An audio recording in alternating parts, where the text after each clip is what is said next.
That just is the toughest, every coach, any sport, every level.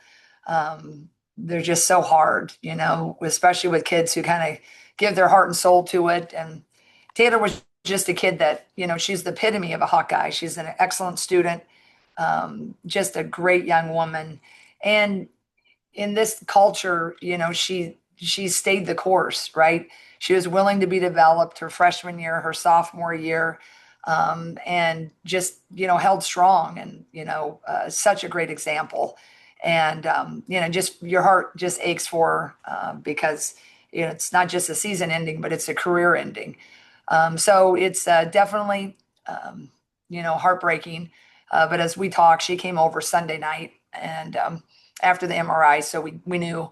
Um, but she's so grounded, in the fact, and I just reiterated, you will heal and it can be fixed. There's a lot of things, sometimes the tough news, diagnoses and so forth, and she's so grounded that she does get that. But we discussed how you have to let all those emotions happen. You're going to feel all of them. I shared you're going to feel sad and fear and anger, envy, jealousy, resentment, all the things, which are normal as you grieve. It's part of the process. So she told the team yesterday at practice, and a lot of tears, right? Because she's so beloved. But, leading, leading, just about how she's going to be there, and, just, be kind of coaching from the sidelines, and how much she believed that we could keep trending and doing everything and to accomplish our goals. So that's the state of the union there. Everybody, lots of love, right? And certainly, I do believe, we can, continue going. I mean, adversity is kind of part of every journey. And we wish we wouldn't have had it, but we do. And now we'll just have to go forward. Kyle. Yeah, Jen, whether you go with Addie Deal or Taylor Stremmel in the starting lineup, it's not a shock to say that Addie Deal is going to be needed more from a scoring standpoint, like she has been the last couple of games.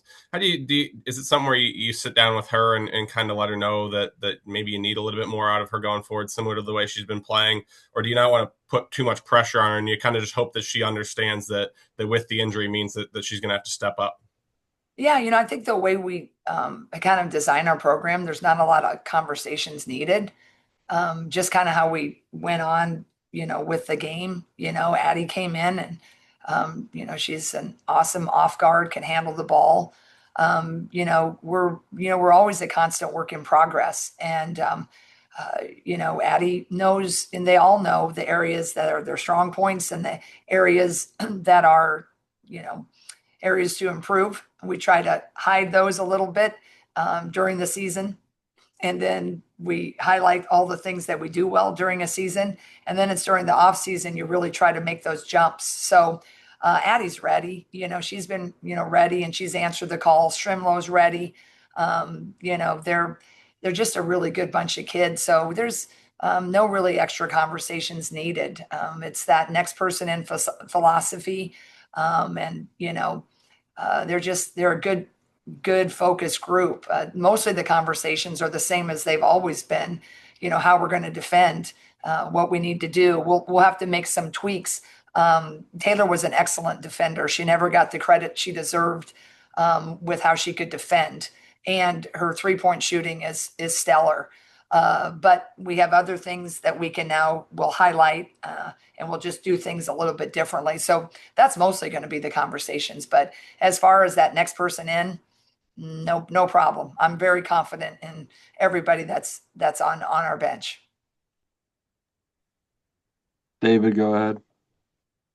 Yeah, Jen, I guess I think most of us expected Chit Chat, right, to be a pretty good player for you guys, especially offensively. But the statistical jumps that she's made, especially from shooting the basketball, is it a testament to her work in the offseason? Is it a testament to the quality of shots within your system? Or I guess, how would you kind of elaborate on that? And, is it as simple as, she just understands the burden that she kind of has to bear, and in those clutch situations, go make a play? Yeah, I think it's just I mean, the whole season is just it's just just like I don't know, it's just an experience. It's just like you can't be who you're going to be in hopefully March and April and October. And, as much as you want to be so great so early, that's just, I think, part of the evolution of a team. And, as quickly as you can get from point A to point B, that's helpful because then you can go to C and then you can go to D. But sometimes you're on point A for a long time and then you finally get to B. So with Chit Chat, I think it was just getting used to things, right? Getting comfortable with me. She did not start as the point guard her whole career or her whole freshman year at Georgia Tech. She started to come on those last few games. And then all of a sudden, the upset of the apple cart, and she finds herself in the middle of the country asked to lead a team. So I really feel like that's the growth that's happened is that confidence and everybody getting used to each other and learning the system. And she just is a kid that likes to defer. And so there's going to hopefully be continued jumps between now and Thursday to Saturday to February 15th to March and then into next year on her leadership and her vocal and her confidence. Because boy, you can see when she's confident and can read when to take a ball screen. I think that she's pretty doggone good. So I think it's just part of a typical evolution of a team. And I think, her and I, she's starting to really trust that she can pretty much override any play I've called if she feels she's got the seam. Bad. Hey, Jan, as you recall, last year's West Coast trip, you learned a lot about your team. You hit rock bottom one game and turned it around the next. It's a long time together. What do you kind of want to get out of your team, big picture wise, when you come back after the UCLA game on Sunday? Yeah, I think, everybody who makes these swings and, the West Coast schools have to do a couple times, right? Is an opportunity to handle it successfully in the sense of business as usual. But if you're in LA, you go to Santa Monica Boulevard for lunch, right? You got to be creative in how you spend the time, and that's the positive, right? If you have to be gone on an extended road trip, I think whether we're in California or we had right now a typical road trip, within the old school Big Ten, is the key is the games themselves and the preparation is to continue stacking that and business as usual, enjoying the chance to hit another process goal. And that's really been my message to the team. Going to California, I just hope that we thaw out a little bit. Number one, that'll be nice. Number two, that we, have some of those team bonding things and get to have a fun dinner there or lunch here, but grow a little bit on, how we manage, another road trip, right? So I haven't really put any more, emphasis on this road trip. It's just control the controllables. And you can't control the fact we got to go to LA and we got an extra day. So we just got to do what's gotten us to this point. Ethan. Hi, Coach. As your bench is kind of shortening up a little bit, I was curious about when you can expect Jada to return. I know that the release said postseason play, so is that like the Big Ten tournament or our prospective berth in the NCAA tournament? And how has she continued to kind of be that glue player that she's been throughout her entire career, even when she's not been able to be on the court with her teammates? Yeah, I don't think any timeline has really been definitive. It just has to really, how her rehab is going. So we're not really at that point because it's still pretty early. So I don't think there is a exact timeline other than maybe later, right? But regardless of that, to address your other question, Jada's always been that, that positive. She's a really great, spark. She can lead the celebration. She can lead the laugh. She really cares about her teammates. And I thought she's done a beautiful job, being a senior and, you want to be out there and, with your teammates in the trenches, at the hard practices or, on the sidelines in uniform and all the things. But, I talked to her about, regardless, is that what's needed, especially with the team that's younger than it's older, we're going to need you to continue being exactly who you are and who you can be for this team. And Jada just really hasn't, skipped a beat with that. She's really continues to lead really with a lot of fun, a lot of the joy and, lifting others up. And I think just that senior wisdom and can kind of, lead them along, what to expect here and what this road trip looks like and all the things. She's doing a really fantastic job. Dorgan. I know in talking about various players, kind of the urgency to improve in season is different than the off season for players. But I would imagine, this stretch for Addie at the beginning is maybe the first time where she's felt some urgency to get better at things quickly. How much has her ability to take some criticism and some critique and then, apply it quickly to where things have improved quickly?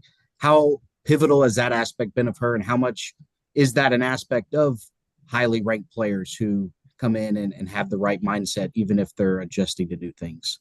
Yeah, I think that's, Addie has always really been a confident kid and a confident player.